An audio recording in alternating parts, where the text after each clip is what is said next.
एक कबूतर ने बताया कि जीवन में ये 4 बातें गांठ बांध लेना, जीवन में कभी गरीबी देखने को नहीं मिलेगी। नमस्कार, जय श्री राधे, जय श्री कृष्णा। दोस्तों, दर्शक बंधुओं, आज की कहानी बहुत ही शिक्षाप्रद है। इसे हमें बड़े ही ध्यान से सुनना चाहिए और अपने जीवन में उतारना चाहिए। कहानी शुरू करने से पहले यदि आप हमारे चैनल पर पहली बार नए मेहमान और नए दर्शक बन करके आए हैं तो कृपया चैनल को सब्सक्राइब अवश्य ही कर लें और लाइक शेयर कमेंट करना तो बिल्कुल न भूलें। साथियों, कहानी शुरू करते हैं। दोस्तों, किसी बरगद पर एक किंकर नाम का कबूतर रहता था। उस कबूतर में एक विशेषता थी, जब भी वो बीट करता था तो वो सोने की बन जाती थी। एक दिन शिकारी शिकार के लिए जंगल में आया। हारा थका वो उसी बरगद के नीचे आराम करने बैठ गया। साथियों, ऊपर वही कबूतर बैठा हुआ था जिसका नाम किंकर था। कबूतर ने शिकारी के ऊपर बीट कर दी। यह देखकर शिकारी को बड़ा ही गुस्सा आया, लेकिन देखते ही देखते वो बीट सोने में बदल गई। साथियों, सोने की बीट को देखकर शिकारी की आंखें चमक उठी और वो बड़ा हैरान था। उसने ऐसा चमत्कार पहली बार देखा था। सोचने लगा, मेरा सारा जीवन शिकार करते करते बीत गया, पर मैंने ऐसा विचित्र कबूतर कभी अपनी आंखों से नहीं देखा है कि उसकी बीट भी सोने की बन जाए। शिकारी सोचने लगा, किस कबूतर को अपने जाल में फंसाना चाहिए। अब तो शिकारी ने उस बरगद पर अपना जाल फैला दिया। दोस्तों, वह कबूतर उसमें फंस गया। अब तो शिकारी उसे पिंजरे में डालकर अपने घर ले आया। घर आकर शिकारी सोचने लगा कि अगर राजा को यह पता चल गई तो मुझे जिंदा नहीं छोड़ेगा।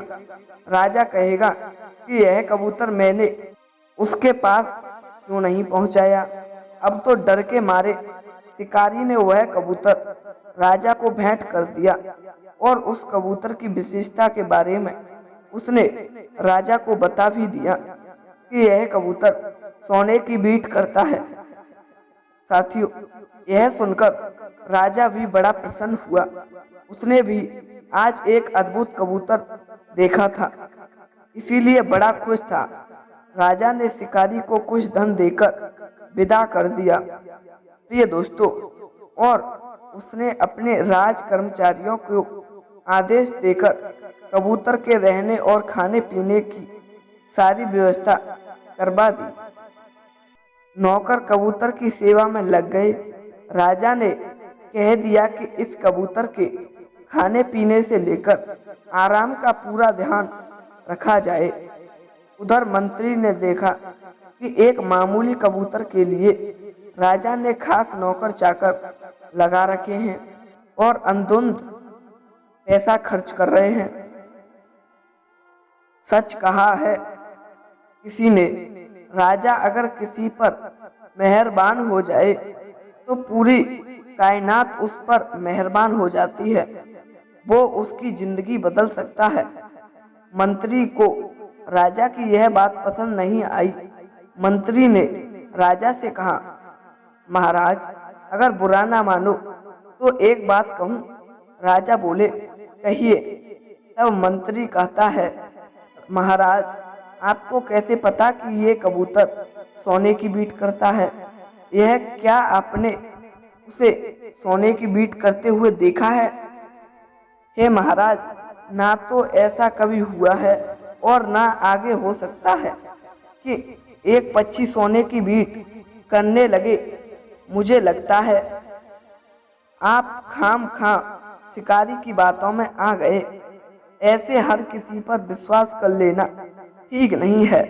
महाराज, मेरी बात मानो तो इस कबूतर को उसी के पास भिजवा दो और उसे जो भी आपने मुद्राएं दी हैं वो अपनी वापस करवा लो।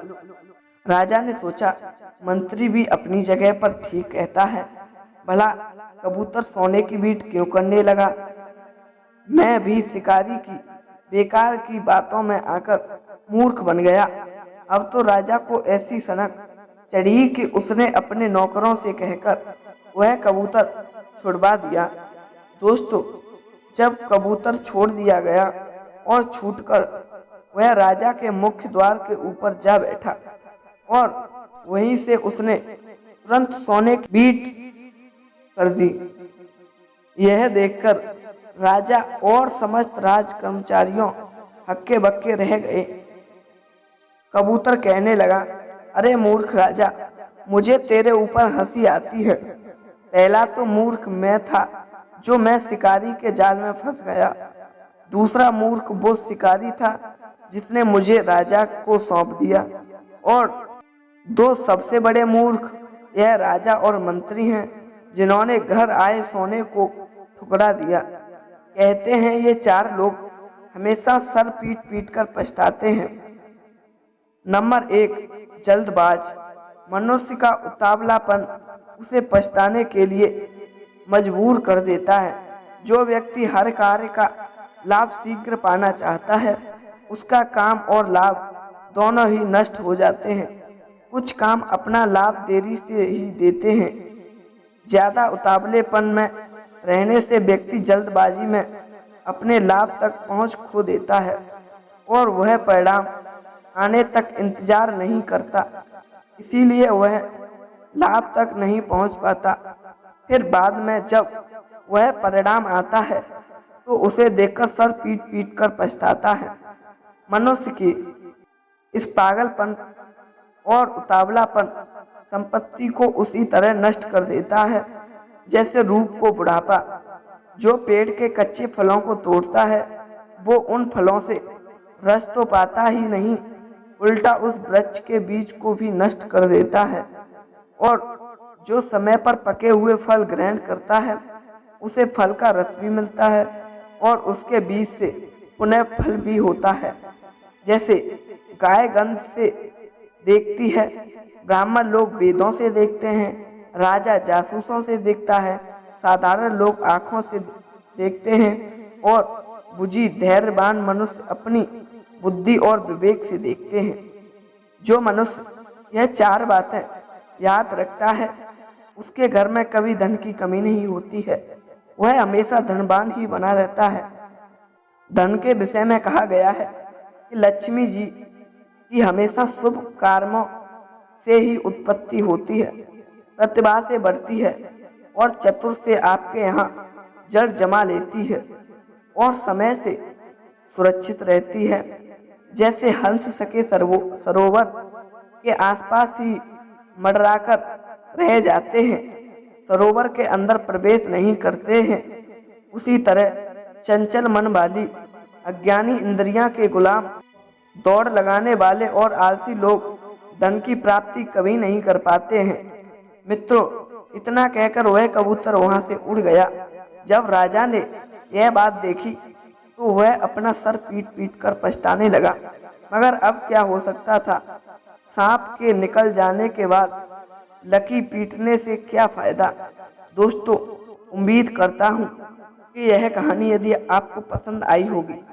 साथियों, यदि यह कहानी पसंद आई तो चैनल को सब्सक्राइब करें, लाइक शेयर कमेंट करना न भूलें। साथियों, अब फिर मिलते हैं ऐसे ही नई कहानी और ज्ञान चर्चा के साथ। तब तक के लिए सभी भक्तों को जय श्री राधे, जय श्री कृष्णा, जय हिंद, जय शिव।